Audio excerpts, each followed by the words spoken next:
Hi hello guys, இன்னைக்கு நான் உங்களுக்காக கொண்டு வந்திருக்க படம் நான் ஹோம் ஃபார் ரெண்ட், வீடு வாடகைக்கு விடப்படும். கதை கேட்க ரெடியாடா அப்படின்ற மாதிரி தான். பிகாஸ் இது எனக்கு 2023 அப்போ வந்த படம். ஸோ அது வந்து எனக்கு எவ்வளோ பயங்கரமாக ஒர்க் ஆகிருந்தது அப்படின்ற ஒரு பர்சனல் ஒரு ஒப்பீனியன் வச்சுக்கோங்களேன். இது வந்து இப்போ நெட்ஃப்ளிக்ஸில் அவைலபிளாக இருக்குன்னு நினைக்கிறேன். தாய் மூவியில் தாய் லாங்குவேஜாடா அதில் ரிலீஸ் ஆயிருந்தது. நான் இது வந்து இப்போது இங்கிலீஷ் சப்டைட்டில்ஸோட பார்த்தேன். ஸோ இது வந்து எனக்கு எப்படி ஒர்க் ஆயிருந்தது அப்படின்றத பற்றி சொல்லணும் அப்படின்னா, படமே எனக்கு ஒரு டோட்டல் பிளாஸ்ட். இப்போ எதுக்கு நான் இப்படி பேசுகிறேன்? அப்படி பேச வேணாம், சரி நார்மலாக பேசுகிறோம். இப்போ என்னென்னா, இந்த படத்துடைய ஒன்லைன் சீரியஸ்லி சூப்பராக இருந்தது. என்னென்னா, ஒரு சிம்பிளான ஒன்லைன், வீடு வாடகைக்கு விடப்படும் அப்படின்ற போர்டை போட்டுட்டு 2 வீடு இருக்குது ஆக்சுவலாக. ஒன்று வந்துட்டு ஹீரோடைய வீடு, ஹீரோயினுடைய வீடு. 2 பேரும் கல்யாணம் பண்ண ஒரு கப்பிள்ஸ். அவங்களுக்கு ஒரு குழந்தையும் இருக்குது. ஸோ அப்படின்னும்போது ஹீரோடைய வீடு வந்து சிட்டியில் இருக்கிறதுனால அதை வாடகைக்கு விட்டால் நிறைய ரெண்ட் வரும் பேங்காக்கில் இருக்கிறதுனால அப்படின்னு சொல்லிட்டு அங்கே வாடகைக்கு விட்டுவிட்டு இங்கே போகிறாங்க. எங்கே போகிறாங்க? ஹீரோயினுடைய வீட்டுக்கு போயிட்டு தங்கிடுறாங்க. ஒரு பாயிண்டில் வாடகைக்கு விட்டவங்க டாக்டர்ஸ்னு சொல்லி வந்திருப்பாங்க.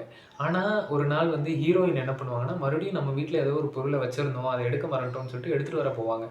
அதை எடுத்துகிட்டு வர போகும்போது சில அமானுஷ்யமான விஷயங்கள்லாம் அவங்க வீட்டில் வந்து தென்படும். பார்த்துட்டே போவாங்க. ஏதோ ஒரு விஷயம் இதில் வந்து மாறுதலாக இருக்கே அப்படின்ற மாதிரி அவங்க ஃபீல் பண்ணுவாங்க. லைக் அதை பார்த்துட்டே இருக்கும்போது அங்கே பக்கத்து வீட்டில் இருந்து நெய்பர், முன்னாடிலாம் அந்த நெய்பர்ஸ் இருக்கிறதுனால அவங்க நல்லா பேசுவாங்க அந்த ஹீரோயின் எல்லார்ட்டையும். ஸோ அப்படி பேசும்போது லைக் அவங்க கூப்பிடுவாங்க, இங்கே வா அப்படின்னு சொல்லிட்டு. இவங்க அந்த வீட்டில் போயிட்டு கேட்டாங்கன்னா, உன் வீட்டில் ஏதோ ஒரு பிரச்சனை இருக்குது அவங்களால, லைக் அவங்க ஏதோ ஒன்று உன் வீட்டில் தப்பாக பண்ணிட்டு இருக்காங்க அப்படின்ற மாதிரி சொல்லவும், இந்த பாட்டிக்கும் ஒரு மாதிரி பயமாகவே பக்கத்து வீட்லேயே இருப்பாங்க. இந்த ஹீரோயினுக்கும் வந்து ஒரு மாதிரி ஷாக்காக இருக்கும். என்னடா நம்ம அவங்க இப்படின்னு நினச்சி தானே வச்சோம், ஆனால் இவங்க இப்படி இருக்காங்களே அப்படின்ற மாதிரி. அதுக்கப்புறம் அவங்கள வெரிஃபிகேஷன் செக் பண்ணுவாங்க. வெரிஃபிகேஷன் செக் பண்ணால் அவங்க வந்து ஃபேக் பண்ணியிருக்காங்க அப்படின்றது தெரிய வரும். அதுக்கப்புறம் நடந்த மொத்த படமும் வந்துட்டு சீரியஸ்லி பெஸ்ட்டுடா அப்படின்ற மாதிரி இருக்கும்.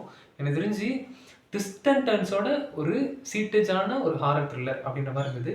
பிகாஸ் வந்து இதில் பிடிச்ச விஷயமே என்னென்னா, இவங்க ஹாரராக லைக் பேயை வச்சு பயமுறுத்துறேன், அதை வச்சு பயமுறுத்துறேன், இதை வச்சு பயமுறுத்துறேன்னு இல்லாமல் ப்ராப்பராக முடிஞ்சால் கன்வின்சிங்காக நான் எழுதுகிறேன் பார் அப்படின்ற மாதிரி ஓரளவுக்கு இல்லை 90% கன்வின்சிங்காக எழுதியிருக்காங்க.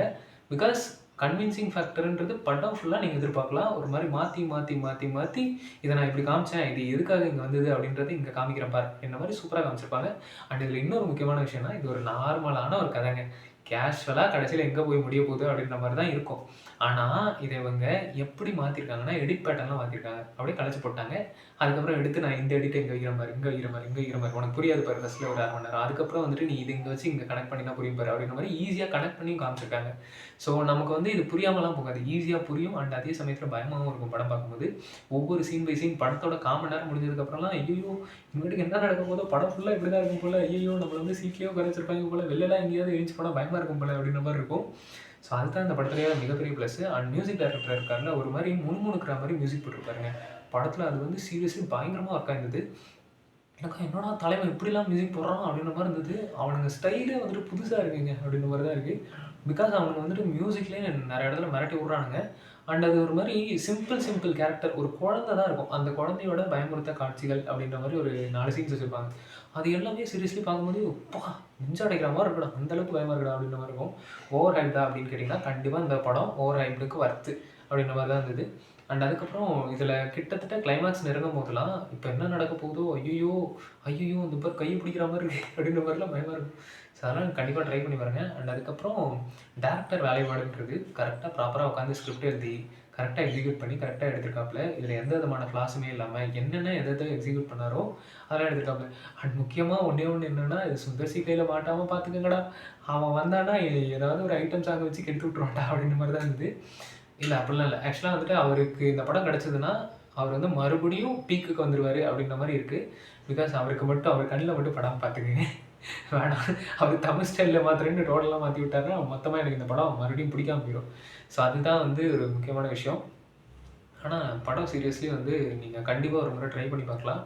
அண்ட் இதை தாண்டி இதில் வந்து சினிமாட்டோகிராஃபின்ற பேட்டர்னில் சூப்பராகவே இருந்தது. பிகாஸ் இதில் சினிமாட்டோகிராஃபியாக அவங்க காமிச்ச லைட்டிங்கிறது கிளைமேக்ஸ்லாம் பயங்கரமாக இருக்கும். ஒரு டார்க் ரூமில், அது ஒரு மாதிரி டார்க்கான ஒரு வீடு, அங்கே வந்து எல்லாருமே கருப்பு ட்ரெஸ் தான் போட்டிருப்பாங்க. ஆனால் அதை காமிக்கிற விதம், லைட்டிங்கிறது எல்லாமே பக்காவாக இருந்தது.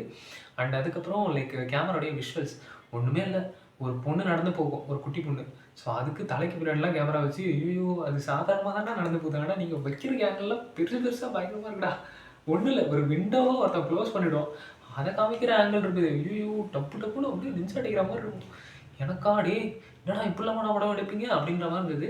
அண்ட் அதுக்கப்புறம் லைக் என்ன சொல்கிறது, நிறைய இடத்துல வந்து சீரியஸ்லி இம்ப்ரெசிவாகவே இருந்தது. அண்ட் நிறைய இடத்துல வந்து எங்கேயுமே லேக் ஆகாமல் லைக் ஒரு மாதிரி பெருசாக போரிங் இல்லாமல் நல்லாவே கொண்டு போயிட்டாங்க த்ரூ அவுட் த கிளைமேக்ஸ் வரைக்குமே. அண்ட் கிளைமேக்ஸில் வந்துட்டு சில விஷயங்கள்லாம் நடக்கும், அது ஓகே கரெக்டு தான், இப்படி தான் நடக்கணும் அப்படின்ற மாதிரி இருந்தது. அண்ட் இதில் ட்ராபேக்னு எடுத்துக்கிட்டோம்னா எதுவுமே ட்ராபேக் கிடையாது. நீங்கள் கண்டிப்பாக ட்ரை பண்ணி பாருங்கள், உங்களுக்கு கண்டிப்பாக ஒன் டைம் ஒர்க் ஆகும். அண்ட் படம் பேர் என்னென்னா வீடு வாடகைக்கு விடப்படும், அது இங்கிலீஷில் சொன்னால் ஹோம் ஃபார் ரெண்ட். இதுதான்.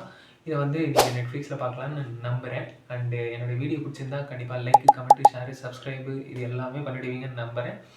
அண்ட் இதோட ஃபெயிலியர் சேனலுடைய ரிவ்யூவை முடிச்சுக்கிறேன். அடுத்த ரிவ்யூவோட வந்து சந்திக்கிறேன். Bye bye.